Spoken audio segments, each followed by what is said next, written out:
है biological classification. ठीक है, सबसे पहले टू किंगडम क्लासिफिकेशन दिया था जो हमने प्रीवियस चैप्टर में पढ़ा कार्ल लाइनस ने, इसका शॉर्ट फॉर्म है नाम कार्ल लाइनस, उसी का पूरा नाम क्या था, कार्लस लाइनस। किंगडम, दो किंगडम जिसमें इसने डिवाइड किया था, किसमें किसमें किया था, प्लांट और एनिमल में। उसके बाद 5 किंगडम क्लासिफिकेशन, जो ये भी मैंने बताया फर्स्ट चैप्टर में R.H. विटेकर ने दिया था 5 किंगडम क्लासिफिकेशन।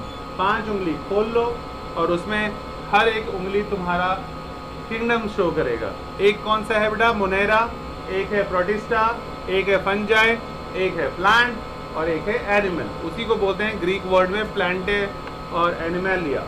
ठीक है, दोनों एक ही चीज़ है। 5 किंगडम क्लासिफिकेशन, तो मेन क्राइटेरिया है classification of organisms 5 kingdom. 5 kingdom classification, इसमें सभी के बारे में एक एक करके पढ़ेंगे। ठीक है, इन्हीं चीज़ों के बारे में है ये स्टडी।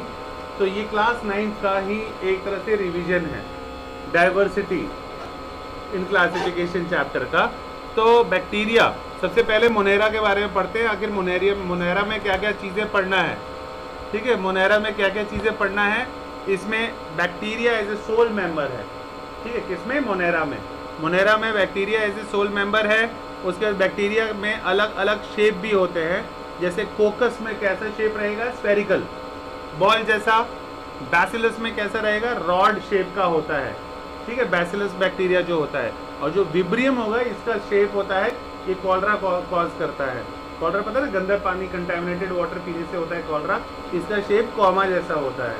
ठीक है, तो विब्रियम का कॉमा जैसा होता है। और स्पाइरिलियम, नाम से ही पता लग रहा है, स्पाइरिलियम का शेप कैसा होगा, स्पाइरल जैसा। देखा होगा सबने बाइंडिंग बुक में, स्पाइरल बाइंडिंग होता है, वैसा शेप होता है।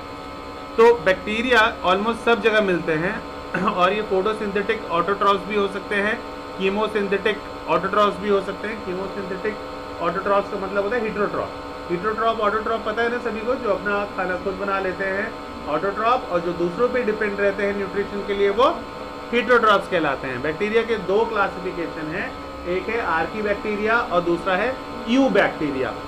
इसमें हेलोफाइल्स, हेलोफाइल्स कौन से बैक्टीरिया होते हैं, हेलो मतलब हेलोजेंस यानी सॉल्ट लविंग, ये सॉल्ट लेक्स में ज़्यादा मिलते हैं। और थर्मो एसिडोफाइल्स, नाम से ही पता लग रहा है, थर्मो एसिडोफाइल्स हॉट स्प्रिंग, झरने में, जो गर्म झरना होता है वहाँ मिलता है। ये झरना कहाँ मिलेगा तुम्हें, लद्दाख में। सुना होगा तुमने Pangong lake, three idiot movie, वो जो लेक है वो कैसा है, नमकीन झील है।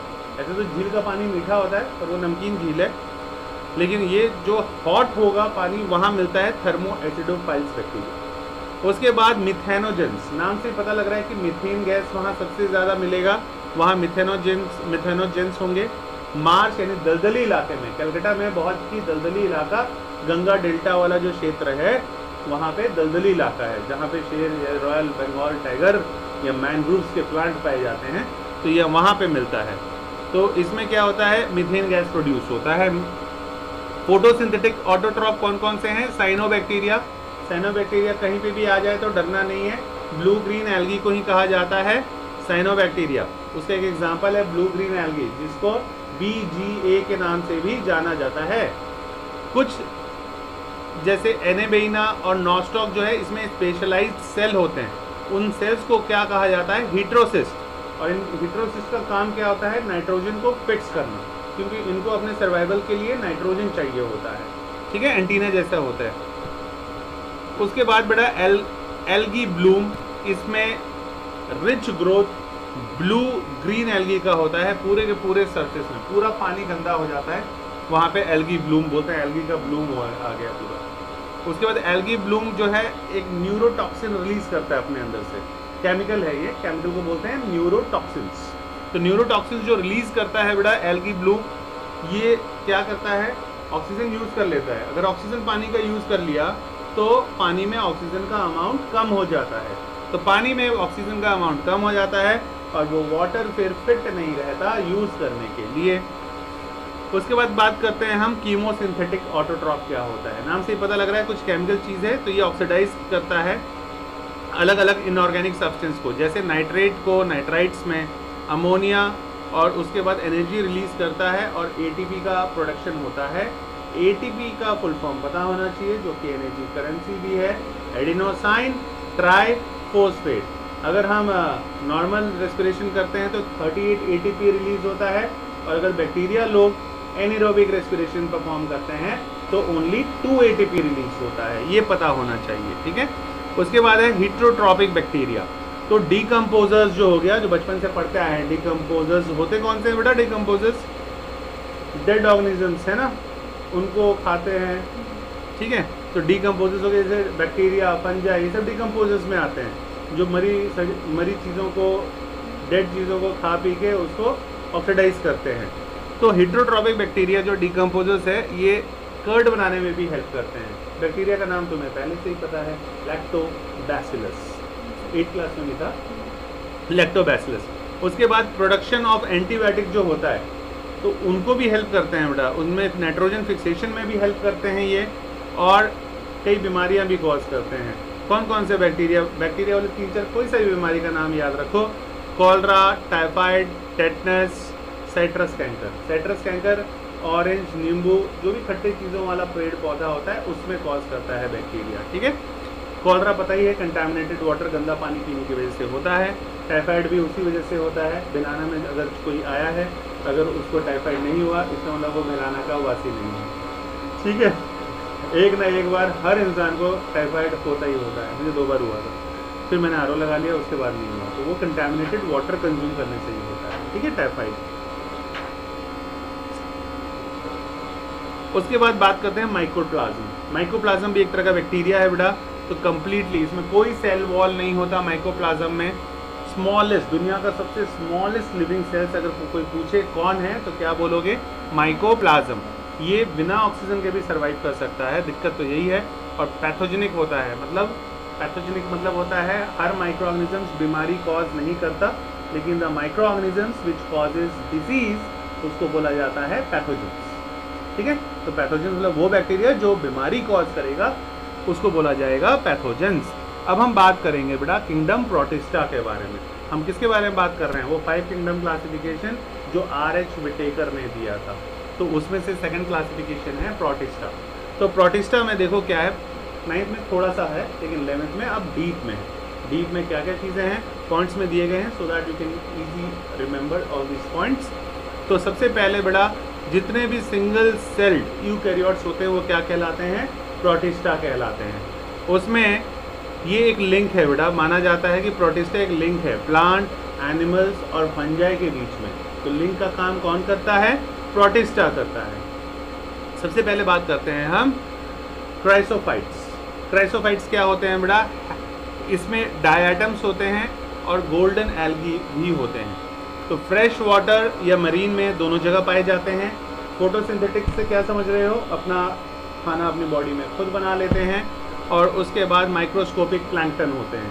प्लैंकटन 2 तरह के होते हैं, एक होता है फाइटोप्लैंकटन, एक होता है जू प्लैंकटन। फाइटोप्लैंकटन मतलब इतने छोटे छोटे पौधे, ग्रीन कलर की चीज़ जो हमें नेड ऐसे से नहीं दिखती, और उसको कौन खाता है? जू प्लैंकटन। मतलब फाइटोप्लैंकटन प्लांट्स में आ जाता है और जू प्लैंकटन एनिमल्स में आ जाता है, माइक्रो ऑर्गेनिजम्स में, तो आंखों से नहीं दिखते। तो फाइटोप्लैंकटन खाना है एक तरह से, किसका? जू प्लैंकटन का खाना है। तो सेल वॉल, अब क्राइसोफाइटा का जो प्रॉपर्टी है मैं तो बता दूंगा, लेकिन तुमको याद रखना पड़ेगा। तो इसके लिए बार बार लर्न करना पड़ेगा, लर्न कर करके उसको याद रखना पड़ेगा कि क्राइसोफाइटा में बेटा सेल वॉल जो होता है वो किस चीज़ का बना होता है? सिलिका का, ठीक है, सिलिका का बना होता है, जिसमें इनडिस्ट्रक्टिबल, जिसको आप डिस्ट्रक्ट नहीं कर सकते, मतलब उसको रप्चर नहीं कर सकते। और सेल वॉल जो होता है वो एक दूसरे के ऊपर ओवरलैप होते हैं ताकि एक दूसरे में फिट हो जाए। जैसे कि सोप बॉक्स, सोप है, उसके नीचे ढक्कन है, एक के ऊपर एक फिक्स हो जाता है, फिर साबुन डालते हैं हम, वैसे वो उसके सेल वॉल भी आपस में डबल लेयर्ड होते हैं। उसके बाद ये इनका एक्यूमुलेशन जो होता है, मतलब इकट्ठा अगर ये लोग हो गए क्राइसोफाइट्स, तो वो क्या बना देते हैं? डाइगोमेसियस अर्थ, मतलब ग्रिटी सॉइल, मिट्टी जैसा प्रतीत होते हैं देखने में, एकदम हार्ड रॉक टाइप के पत्थर छोटे छोटे से लगेंगे। ये यूज़ किया जाता है बेटा, ये क्राइसोफाइटा पॉलिशिंग के लिए या फिल्ट्रेशन करना है ऑयल्स या सिरप का, तो उनके लिए यूज़ में आता है, फिल्टर करने के लिए, ऐसे फिल्टर पेपर काम करते हैं ये। उसके बाद है दूसरा है डाइनोफ्लैगेलेट। जब इसका देखोगे फोटो तुम्हारे एनसीईआरटी बुक में बना हुआ है डायनोफ्लैजिलेट, डायनो मतलब क्या होता है, टू, तो ऊपर ऐसे एंटीना जैसे टू निकले होंगे, उसी को कहते हैं डायनोफ्लैजिलेट्स, ठीक है। तो इसमें ये भी मरीन समंदर में मिलेंगे। फोटोसिंथेटिक सेल वॉल है, इसमें स्टेप किस चीज़ का बना होता है, लेकिन डायनोफ्लैजिलेट्स में सेलुलोज का बना होता है। उसमें किसका बना हुआ था, क्राइसोफाइटा में सिलिका का सेल वॉल। डायनोफ्लैजिलेट्स में किसका बना होता है, सेलुलोज का बना होता है। 2 फ्लैजिला होता है, एक बड़ा सा लॉन्गिट्यूडिनल और दूसरा इधर उधर मूव करते रहता है ट्रांसवर्स, ठीक है। जो वॉल प्लेट्स है, यूग्लिना का जो स्ट्रक्चर देखोगे उसके बीच में एक गैप होगा, वहीं से 2 ऐसे एंटीना जैसा निकल रहा होगा यूग्लिना का डायग्राम में, तो वहाँ पे तुम्हें डायनोफ्लैजिलेट्स शो हो जाएगा। एग्जाम्पल कौन सा है वो तुम्हें याद रखना है, गाइनोलॉक्स। इसमें ये मल्टीप्लाई बहुत जल्दी होता है, और ये इसी की वजह से ये डायनोफ्लैजिलेट है ना, इसमें इसका एग्जाम्पल है गोनेलॉक्स। इसका कलर लाल सा होता है, रेड सा। और अगर मान लो ये समंदर में बहुत सारे गाइनोलॉक्स प्रेजेंट है, तो पूरा समंदर किस कलर का दिखेगा, रेड कलर का दिखेगा। तो इसलिए बोलते हैं वो क्या है, रेड टाइड्स। और ये प्रोड्यूस करते हैं एक टॉक्सिन भी, और ये टॉक्सिन जो प्रोड्यूस करते हैं उसकी वजह से उस समंदर में जो भी दूसरे मरीन ऑर्गेनिजम्स होंगे उसको मारने में काम आता है, तो मर जाते हैं बेचारे। फिर इन्हीं का राज होता है, ठीक है, गाइनोलॉक्स का, ठीक है। और उसके बाद अब बात करते हैं, थर्ड एग्जाम्पल है बेटा डायनोफ्लैजिलेट्स में यूग्लिनॉइड्स का। इसका भी फोटो तुम्हारे बुक में बना हुआ है, अगर देखोगे तो ये जो है स्टैग्नेट फ्रेश वाटर में मिलेगा। सिर्फ यूग्लिनॉइड सिर्फ तालाब के पानी में या पॉन्ड के पानी में मिलेगा। इसमें प्रोटीन रिच लेयर होता है पेलिकल, जिसकी वजह से इसकी बॉडी बहुत फ्लेक्सिबल होती है। बॉडी फ्लेक्सिबल है, फोटोसिंथेटिक होता है, यानी in the presence of sunlight, लेकिन ये हेटेरोट्रॉफ्स भी बन जाता है अगर इसको सनलाइट ना मिले तो ऐसे ये अजूबा कौन है, यूग्लिनॉइड से, ठीक है। सनलाइट मिलेगा तो फोटोसिंथेसिस परफॉर्म कर रहा है, और नहीं है तो कहीं से खा पी के भी अपना काम चला लेता है, अपने बॉडी में न्यूट्रिशन इसको मिल जाता है। इसलिए हमको बोलते हैं कि मिक्सोट्रॉपिक न्यूट्रिशन किस में होता है, यूग्लिनॉइड्स में होता है। एग्जाम्पल कौन सा याद रखोगे बेटा, यूग्लिनॉइड्स का यूग्लिना। उसके बाद ये सब याद करना इसलिए इंपॉर्टेंट है क्योंकि लैब में जब तुम्हारा एक्सपेरिमेंट होगा, प्रैक्टिकल्स होगा, तो फोटो दिखाएंगे और बोलेंगे इनके कैरेक्टरिस्टिक्स लिखो। ये 2-3 कैरेक्टरिस्टिक्स याद कर लेना है पॉइंट से, अपने पॉइंट्स खुद बनाने हैं तुम्हें, ताकि अपने हैंड से एक बार लिख लोगे तो वो हमें ज़िंदगी भर के लिए याद रहेगा।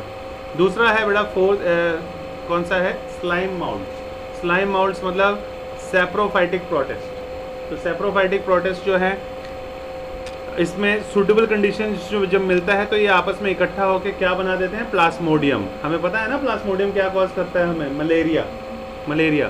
तो ये ग्रो करता है बेटा डिकेइंग ट्विग्स या लीव्स, मतलब जो देख रहे होगे पत्ते जो होते हैं पेड़ पौधे में जो सूखे से हो जाते हैं, उसमें ग्रो होता है ये स्लाइम माउल्ट्स या प्लाज्मोडियम। अब अनफेवरेबल अगर कंडीशन मिलेगा तो प्लाज्मोडियम बेटा डिफरेंशिएट हो जाता है और ये फ्रूटिंग बॉडीज भी बना देता है, जिसमें स्पोर्स होते हैं उनके टिप्स पे। स्पोर्स मतलब पता है, छोटे छोटे से पोर्स होते हैं, ये भी एसेक्सुअल रिप्रोडक्शन में काम में आते हैं स्पोरेंजियम। स्पोर्स बेटा इसमें ट्रू सेल वॉल्स होते हैं, ट्रू वॉल्स हैं जो कि एक्सट्रीमली रेसिस्टेंट है और ये काफ़ी सालों तक वैसे ही रहते हैं अगर इनको ना छेड़ा जाए तो।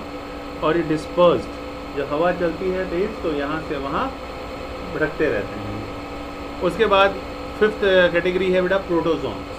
तो प्रोटोजोन्स में ये हीटेरोट्रॉफ है। हीटेरोट्रॉफ मतलब समझ में आता है सभी को, दूसरों पे डिपेंड रहता है अपने बॉडी में न्यूट्रिशन के लिए, और ये एज ए प्रेडेटर या पैरासाइट रहते हैं। और इसके 4 मेजर ग्रुप्स है प्रोटोजोन्स के। 9th में सिर्फ इतना है कि प्रोटोजोन्स क्या होते हैं, 11th में क्या है, इसके 4 कैटेगरीज कौन से हैं वो भी बताओ। तो 4th में पहला कैटेगरी है अमीबॉइड। अमीबॉइड मतलब नाम से पता लग रहा है अमीबा। अमीबा पता ही बचपन में पढ़ा हुआ है, सिंगल सेल ऑर्गेनिजम्स होता है, इसका कोई शेप नहीं होता, इरेगुलर होता है, बीच में एक न्यूक्लियस होता है। और उसके बाद अपना जो स्यूडोपोडिया है, जिसको फॉल्स फीड भी कहते हैं, वो फूड के आसपास जाता है, पूरा का पूरा फूड इनगल्फ कर लेता है। तो इस तरह के न्यूट्रिशन को बोला जाता है होलोजोइक न्यूट्रिशन। और जो वेस्ट बचता है बॉडी में तो वैक्यूल्स के थ्रू बाहर एक्सपेल कर देता है, बाहर निकाल देता है। कौन? अमीबा। तो अमीबा, एंटामीबा, ये सब पैरासाइट्स हैं, एग्जाम्पल है प्रोटोजोन्स के। दूसरा है, ऐसा भी है प्रोटोजोन्स बेटा जो फ्लैजिलेटेड है, मतलब उसमें फ्लैजेला लगा रहता है। उसका कौन कौन, इसमें 1 या 2 फ्लैजेला प्रेजेंट होता है। और ये कौन सा बीमारी कॉज करता है? Sleeping sickness. और एक एग्जाम्पल याद रखना है, फ्लैजिलेटेड वाला कौन सा होता है protozoans? Trypanosoma. Trypanosoma is example, ये भी तुम्हारे क्लास 9th में था, ठीक है, ये था सिलेबस में। उसके बाद एक और होता है प्रोटोजोन सीलिएटेड। सीलिएटेड मतलब क्या, उसके नाम से पता लग रहा है उसमें सीलिया प्रेजेंट होगा। तो सीलिया प्रेजेंट होता है ताकि फूड को पकड़ के अपने गलट तक पहुंचा सके, ठीक है। तो फूड को पकड़ के अपने गले तक पहुंचाने में सीलिया प्रेजेंट होता है और ये हेल्प करता है मूवमेंट में भी। तो एक तरह से समझ लो हाथ पैर है ये, ठीक है, पैरामेसियम का। तो पैरामेसियम का शेप देखो चप्पल जैसा होगा, तुम्हारे बुक में बना होगा, चप्पल जैसा शेप होगा इसका, ठीक है, पैरामेसियम का। पेन मिला चप्पल जैसा, नीचे में वो देखो हो रहा पैरामेसियम ही होगा लास्ट वाला, है ना। उसके बाद है बेटा स्पोरोजोन्स। ये इन्फेक्टेड स्पोर जैसे स्टेज इसमें आता है, इन्फेक्टेड स्पोर लाइक स्टेज इसके लाइफ साइकिल में। एग्जाम्पल है प्लाज्मोडियम। एग्जाम्पल, ये क्या कॉज करता है? मलेरिया कॉज करता है, ठीक है। प्लाज्मोडियम से मलेरिया फैलता है।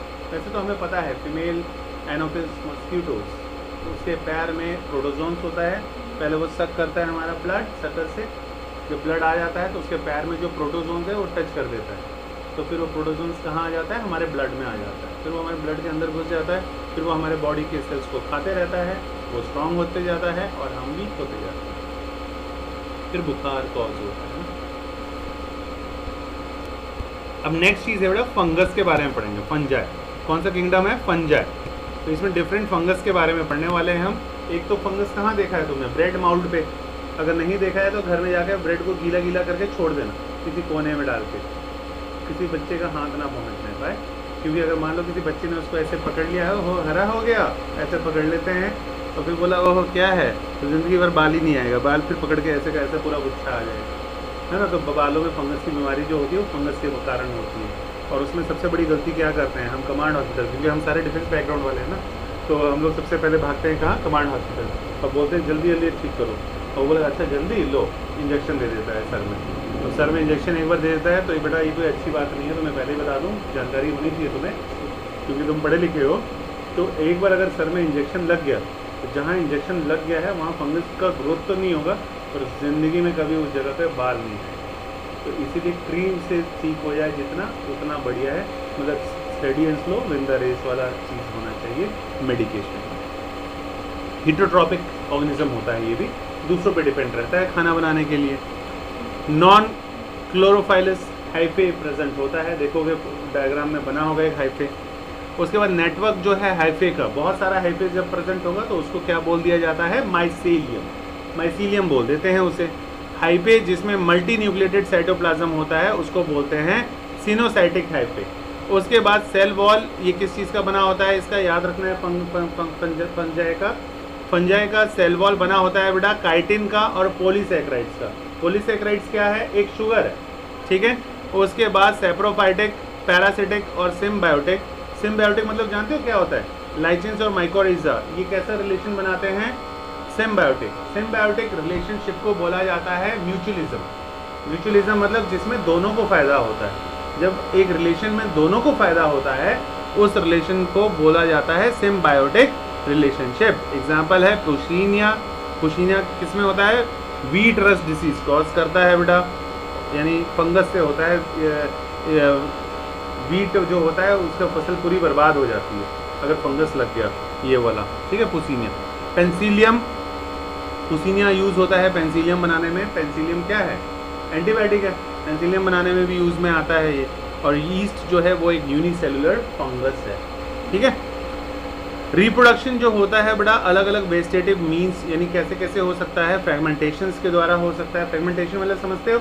ये पोर्शन है, दो पार्ट में मैंने कट कर दिया, हर एक पार्ट इंडिविजुअली ग्रो हो जाएगा, इसको बोलते हैं asexual reproduction by fragmentation. Fission और बडिंग, ये भी एसेक्सुअल रिप्रोडक्शन में तुमने पढ़ा है।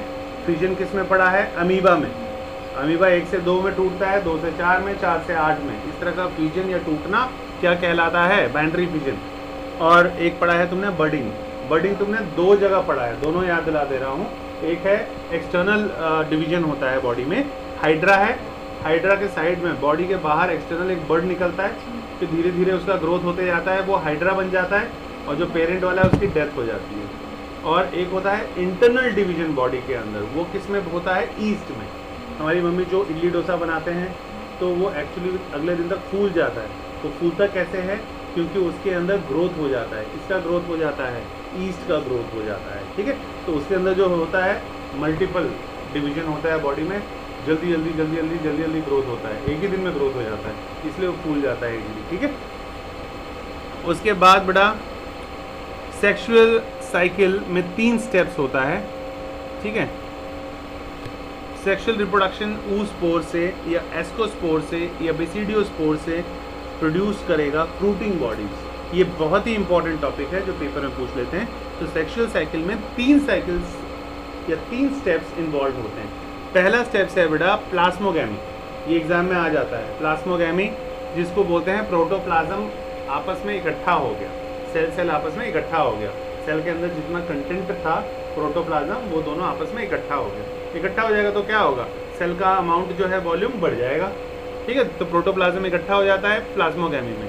कैरीगैमी में क्या होता है? 2 न्यूक्लियस आपस में इकट्ठा होता है, 2 सेल है उनके न्यूक्लियस वो आपस में इकट्ठा होते हैं। और उसके बाद है मियोसिस। मियोसिस जो होता है वो जाइगोट में होता है बच्चे में, जिसकी वजह से हैप्लॉइड यानी सिंगल सेल वाला स्पोर्स बन जाता है। ये 3 स्टेप्स में सेक्सुअल साइकिल कंप्लीट होता है। एक और चीज़ है बेटा डाइकैरियोफेस। ये क्या होता है डाइकैरियोफेस? ये भी एग्जाम में कई बार पूछ लेते हैं। ये एक कंडीशन है जिसमें डाइकैरियन एक इंटरवेनिंग डाइकैरियोटिक स्टेज होता है, जिसमें हैप्लॉइड यानी N और N, सिंगल सेल और सिंगल सेल, आधा किससे आया होगा? मेल से, आधा किससे आया होगा? फीमेल से, दोनों कंबाइन होते हैं। तो 2 न्यूक्लियाई पर सेल इकट्ठा हो जाते हैं बिटवीन प्लाज्मोगैमी और कैरियोगैमी के बीच में फंगस में। और ये किस में होता है? एस्कोमाइसिटीज में और बेसिडियोमाइसिटीज में। ये दोनों स्टेजेस किस में आते हैं? फंगस में आते हैं। उसके बाद बात करते हैं क्लासेस ऑफ फंगस या क्लासेस ऑफ फंजाई, ठीक है।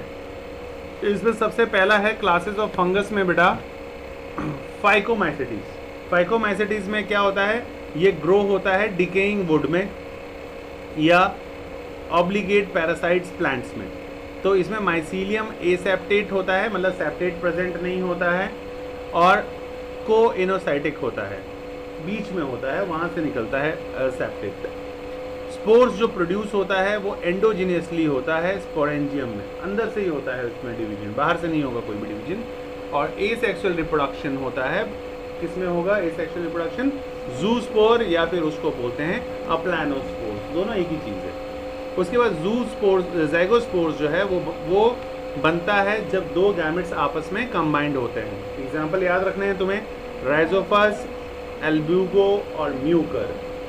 नेक्स्ट है बेटा कैटेगरी फंगस में एस्कोमाइसिटीज। एस्कोमाइसिटीज इसको हम सैक फंजाई भी कहते हैं, क्योंकि इसका स्ट्रक्चर कुछ उस तरह से होता है। और ये सैप्रोफाइटिक होते हैं, मतलब डेड एंड डिकेइंग पे डिपेंड करेंगे अपने न्यूट्रिशन के लिए। और डिकम्पोजर्स हो गया पैरासिटिक या कॉप्रोफिलस। कॉप्रोफिलस मतलब क्या होता है? जो गोबर ओवर में ग्रोथ होता है जिनका, या हम बोल सकते हैं ग्रोइंग ऑन डंग, तो वो होता है तुम्हारा एस्कोमाइसिटीज। तो माइसीलियम जो होता है इसमें वो ब्रांच्ड होता है और इसमें सेप्टा प्रेजेंट होता है। सेप्टा इसलिए बोलते हैं वो कैसे हैं? सेप्टेट है, ठीक है। सेप्टा देखोगे फिगर में बना होगा, उसमें नाम दिया होगा सेप्टा, तो वो इसमें लगा रहता है। माइसीलियम ब्रांच्ड होते हैं, बहुत सारे सेप्टा लगे रहते हैं, ठीक है। उसके बाद एसेक्सुअल स्पोर्स जो है उसको क्या बोलते हैं? कॉनिडिया। और ये प्रोड्यूस होते हैं एक्सोजिनसली, मतलब बाहर से प्रोड्यूस होते हैं कॉनिडियोफोर्स में। तो कॉनिडियोफोर्स के बॉडी के अंदर नहीं, बॉडी के बाहर इनका ग्रोथ होता है। उसके बाद सेक्सुअल स्पोर्स, उसको और क्या बोला जाता है? एस्कोस्पोर्स भी बोला जाता है। एस्कोस्पोर्स जो होता है वो बॉडी के अंदर यानी एंडोजिनसली ग्रोथ होता है। किस में होगा? एस्कस में। और ये प्रोड्यूस होगा फ्रूटिंग बॉडी के अंदर। इसको इसलिए इनको बोला जाता है, ये कैसे हैं? एस्कोकार्प, ठीक है। बॉडी के अंदर हो गया तो एस्कोकार्प। एग्जाम्पल कौन सा याद रखोगे? एस्परजिलस, न्यूरोस्पोरा, सैक्रोमाइसिस, ये यूनिसेलुलर फंजाई है, मतलब एक ही तरह के सेल का बना होता है। उसके बाद कैल्विसेप्स, मोरेल्स, ट्रफल्स। कोई इतने सारे तो याद नहीं होने वाले तुम्हें, कोई 2 या 3 याद कर लो, नहीं हो रहे तो एक ही याद कर लो, ठीक है। पर अगर मान लो MCQs आ गया तो फिर सारे ही याद करने पड़ेंगे, है कि नहीं। अब है नेक्स्ट क्लासिफिकेशन फंगस का बेटा बेसिडियोमाइसिटीज। बेसिडियोमाइसिटीज क्या होता है? माइसीलियम इसमें सेप्टेट होता है और ब्रांच होता है, पहले की तरह ही सेपरेट भी होता है और ब्रांच भी होता है। दूसरा, ये जनरली एसेक्सुअल स्पोर्स ये नहीं पाए जाते। तीसरा, वेजिटेटिव रिप्रोडक्शन होता है, कौन से प्रोसेस के द्वारा? फ्रैगमेंटेशन। उसके बाद सेक्सुअल रिप्रोडक्शन जो होता है, इसमें वेजिटेटिव या सोमैटिक सेल्स आपस में जुड़ जाते हैं और वो क्या बनाते हैं? Basidium produced in basidiocarp. उसके बाद बेसिडियम प्रोड्यूस करता है 4 बेसिडियोस्पोर और एक्सोजेनसली करता है, मतलब बॉडी के बाहर, ठीक है। जब म्योसिस हो जाता है कंप्लीट, उसके बाद होता है। एग्जाम्पल एगेरिकस, ओस्टिलागो एंड पोसिनिया, इनमें होता है तुम्हारा बेसिडियोमाइसिटीज के एग्जाम्पल्स हैं। उसके बाद है ड्यूट्रोमाइसिटीज, ये भी इंपॉर्टेंट है। इसको आप फंजाई इम्परफेक्टाई भी कहते हैं। पूछ लेते हैं फंजाई इम्परफेक्टाई किसे कहते हैं और क्यों कहते हैं? नाम से पता लग रहा है इम्परफेक्टाई है मतलब सेक्सुअल फॉर्म है, क्योंकि इसमें एसेक्सुअल मिसिंग होता है, सेक्सुअल रिप्रोडक्शन होता है, परफेक्ट स्टेज है। और fungi imperfecti asexual form या परफेक्ट स्टेज अभी तक ढंग से किसी को भी इसके बारे में नहीं पता है। एक बार जब सेक्सुअल फॉर्म डिस्कवर हो जाता है तो मेंबर जो है वो मूव हो जाता है एस्कोमाइसिटीज वाली कैटेगरी से, क्योंकि एस्कोमाइसिटीज में क्या होता था? एसेक्सुअल रिप्रोडक्शन होता था, तो उससे ये बाहर निकल जाता है, या हम बोल सकते हैं कि बेसिडियोमाइसिटीज वाले साइकिल से बाहर निकल गया, एस्कोमाइसिटीज या फिर बेसिडियोमाइसिटीज से अलग निकल गया, क्योंकि इसमें एसेक्सुअल रिप्रोडक्शन नहीं हो रहा, सेक्सुअल रिप्रोडक्शन हो रहा। तो माइसीलियम जो है, इसमें माइसीलियम यानी माइसीलिया प्रेजेंट होता है, जिसमें सेप्टेट होता है और ब्रांच्ड होता है, और ये सैप्रोफिटिक पैरासाइट होते हैं जो कि डिकम्पोजेस भी कहलाते हैं। एग्जाम्पल कौन सा है? अल्टरनेरिया है, कोलेटोट्राइकम है और ट्राइकोडर्मा है। ये 3 इसके एग्जाम्पल है ड्यूट्रोमाइसिटीज के। ड्यूट्रोमाइसिटीज क्या है? एक तरह का फंगस है। अब हम बात करते हैं बेटा, अब हम वर्ल्ड में घुस गए हैं वायरस, जिसको हम माइक्रो ऑर्गेनिजम्स में कभी नहीं पढ़ते, इसकी एक अलग दुनिया है। Viruses are dormant in nature. Dormant मतलब अमर होते हैं, इसको हम मार नहीं सकते। इसको हम क्या करते हैं, किसी भी तरीके से अगर ये हमारी बॉडी के अंदर आ गया तो हम इसको या तो इनएक्टिव कर सकते हैं या बॉडी से बाहर निकाल सकते हैं, तो बच सकते हैं, मार नहीं सकते हैं।